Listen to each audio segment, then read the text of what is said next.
علم سیکھنا ہو، فن سیکھنا ہو یا کوئی مہارت سیکھنا ہو، اس کا گہرا تعلق ہمارے اندر سے بھی ہے اور باہر سے بھی ہے۔ باہر جو ہمارا ظاہر ہے، اندر جو ہمارا باطن ہے۔ ظاہر کیا ہے؟ ظاہر سے مراد کیا ہے؟ ظاہر سے مراد وہ لوگ جو ہمیں، ہمارے بزرگ، ہمارے بڑے، ہمارے اساتذہ اکرام جو ہمیں سکھاتے ہیں، پڑھاتے ہیں، سمجھاتے ہیں کہ ایسے چلو، ایسا کرو، ایسا سیدھا راستہ دکھاتے ہیں۔ ہم اسی کو عمل کرتے ہیں اور اسی ہی سیکھے ہوئے کو سیکھتے ہوئے چلتے ہیں۔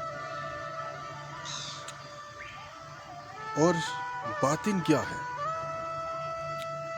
باطن یہ ہے کہ جب ہم اپنے مشاہدے سے کسی چیز کو اخذ کرتے ہیں، کسی چیز کو مشاہدے میں لا کے، تحقیق میں لا کے اس کو بروئے کار لاتے ہیں، اس کو عمل میں لاتے ہیں، تو وہ جو سیکھا ہوا ہے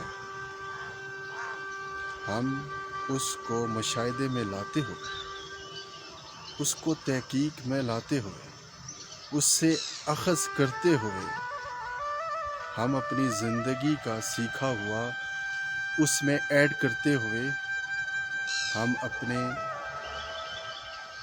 سیکھے ہوئے کا حق ادا کرتے ہیں۔ یعنی کہ فرض کریں، مثال کے طور پہ ایک ٹیچر ہے جو ہمیں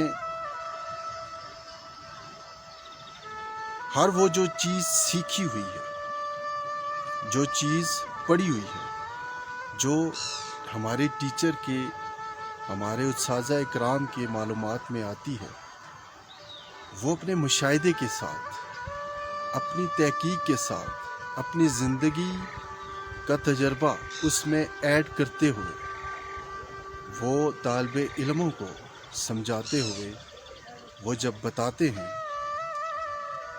تو یہ باطنی ٹیچر ہوئے، روحانی ٹیچر ہوئے۔ اور سیکھے ہوئے کو سکھانا یہ بھی بہت بڑی بات ہے، لیکن یہ بھی نیکی کا عمل ہے، لیکن اس سے بڑا جو عمل ہے وہ ہے اپنے تجربے کو ایڈ کرنا، اپنی تحقیق اور مشاہدے کی بنیاد پہ آگے ڈیلیور کرنا، سیکھنا۔ اگر ہم کاپی پیسٹ سے ہی کام چلا لیں تو ہماری ارتقا رک سکتی ہے، اور رکی بھی ہوئی ہے۔ جیسے کہ ہمارا معاشرہ اور سماج جس بنیاد پہ ہے،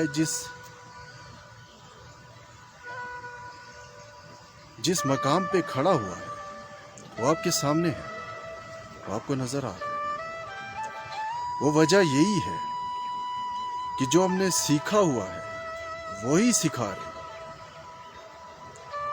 سیکھے ہوئے کو سکھا رہے، اپنا تحقیق مشاہدہ اس میں نہیں ڈال رہے۔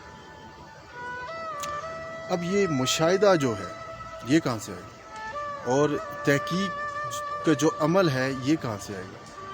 یہ بھی ایک سوچنے کی بات ہے کہ جب ہم اس حوالے سے بات کرتے ہیں تو ہمیں اس سوال کی ضرورت پڑتی ہے کہ مشاہدے کا عمل، اخذ ہونے کا عمل، یہ ہم نے کہاں سے لانا ہوگا؟ تو سب سے پہلے ہمیں گہرے سوال کرنے ہوں گے خود اپنے آپ سے، اور وہ سب سے پہلا سوال ہوگا کہ ہم کہاں سے آئے تھے، ہم نے کیا ہونا ہے، کہاں جانا ہے، ہماری تخلیق کیسے ہوئی، ہمارا وجود کیسے اس دنیا میں آیا۔ یہ سارے سوالات کے جوابات جب ہم اپنے اندر ڈھونڈیں گے تو مشاہدہ، تحقیق، احساس ہم میں جنم لے گا، اور اس سے تخلیق کریٹ ہوگی، تخلیق پیدا ہوگی جو ہمیں شعور کے مقام پہ لے کے جاتی ہے۔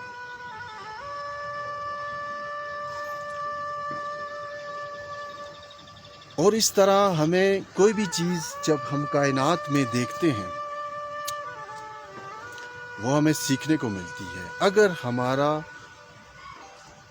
باطن اجالے میں ہے، اگر ہمارا دل صاف ہے اور ہمارا اندر کی آواز بیدار ہے، اگر ہمارے اندر اجالا ہے، تو پھر یہ کائنات ہمیں رسپونڈ کرتی ہے، یہ کائنات ہمیں سکھاتی ہے.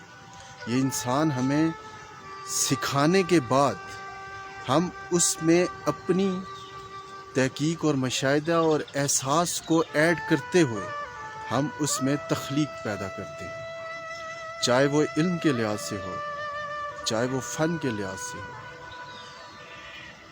چاہے وہ کسی بھی لحاظ سے ہو. ہمیں اپنے ہونے کا احساس،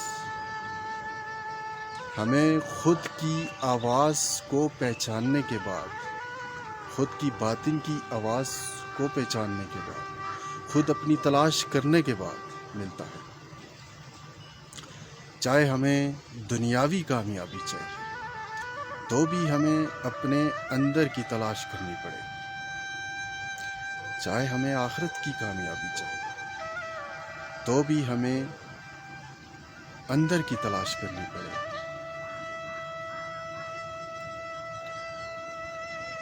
آخرت کی تلاش غیب کا علم ہے، اور غیب کا علم اپنے من میں ڈوب جا سراغ زندہ.